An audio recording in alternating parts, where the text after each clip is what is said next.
పార్లమెంట్లో colour smoke దాడి ఘటనపై రాజకీయ రచ్చం ముదిరింది. భద్రతా వైఫల్యంపై ప్రభుత్వాన్ని నిలదీస్తున్నాయి విపక్షాలు. బీజేపీ ఎంపీ ప్రతాప్ సింహ ఇద్దరు నిందితులకి విజిటింగ్ పాస్ ఇచ్చారని, దీనిపై అమిత్ షా సమాధానం చెప్పాలని విపక్ష నేతలు డిమాండ్ చేస్తున్నారు. ఇది నిజంగా చాలా దురదృష్టకరం. దీన్ని తీవ్రంగా ఖండిస్తా ఉన్నాం. ఆ దుండగులను కఠినంగా శిక్షించాలని చెప్పి కూడా నేను డిమాండ్ చేస్తా ఉన్నా. కానీ ఏది ఏమైనా ఇలా పార్లమెంట్ మీద దాడి అనేటువంటిది మనందరికీ కూడా బాధకరం. ఇలా ప్రపంచం ముందు మనం అసలు ఒక పార్లమెంట్ జరుగుతూ ఉంటే పార్లమెంట్కే రక్షణ లేని పరిస్థితి రావడం అనేది ఇది మనందరికీ కూడా ఒక రకంగా దురదృష్టకరం, బాధకరం.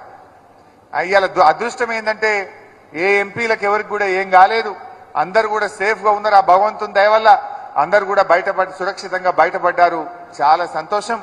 దీనిపైన విచారణ జరగాలని, ఇటువంటి భద్రతా లోపాలను వెంటనే కట్టుదిట్టం చేసి పునరావృతం కాకుండా కూడా అన్ని చర్యలు తీసుకోవాలి.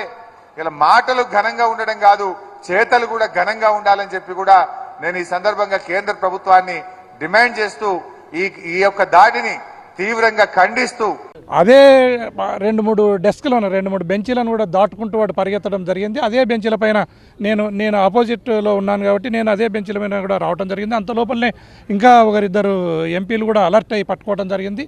అందరం వచ్చి చేతులను వెనక్కి కట్టేసి టేబుల్కు ఆనిచ్చి వాడిని డిఫెన్స్ కోసం, సెల్ఫ్ డిఫెన్స్ కోసం, అంటే వాడు ఇంకా ఏమైనా చేయవచ్చేమని మోచేతులతో కొట్టి అతన్ని భద్రతా సిబ్బందికి పట్టేయడం జరిగింది. ఎనీహౌ మన దేశ సమగ్రతను, సార్వభౌమాధికారాన్ని కాపాడుకునే సర్వశక్తులు మన వ్యవస్థకు, మన ప్రభుత్వానికి, మన దేశానికి ఉన్నాయి. దాంట్లో ఎలాంటి భయము అక్కర్లేదనేది నేను తెలియజేస్తున్నాను. కాకపోతే ఇది ఒక గుణపాఠం.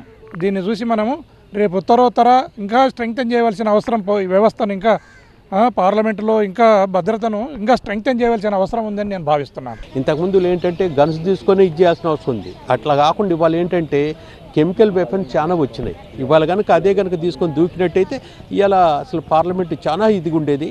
అందుకనే వీటన్నిటిని కూడా దాన్ని ఎట్లా ఐడెంటిఫై చేయాలనేది కూడా చూసుకొని రాబోయే టైంలో ఇవన్నీ జరగకుండా ఖచ్చితంగా కూడా ఇవ్వాలని చెప్పి చెప్పడం జరిగింది. అదేవిధంగా గవర్నమెంట్ తరఫు నుంచి కూడా ఒక స్టేట్మెంట్ సేఫ్టీ అండ్ సెక్యూరిటీ మీద స్టేట్మెంట్ కూడా ఇవ్వాలని కూడా డిమాండ్ చేయడం జరిగింది. आज की घटना के चलते जहां जहां हमें लगा कि चूक है, कमियां है, ये सारे मुद्दा हमारे तरफ से उठाए गए। सबसे बड़े मुद्दा यह है कि सुरक्षा व्यवस्था में हमारी बड़ी चूक हुई, ये सुबह से हम कह रहे हैं।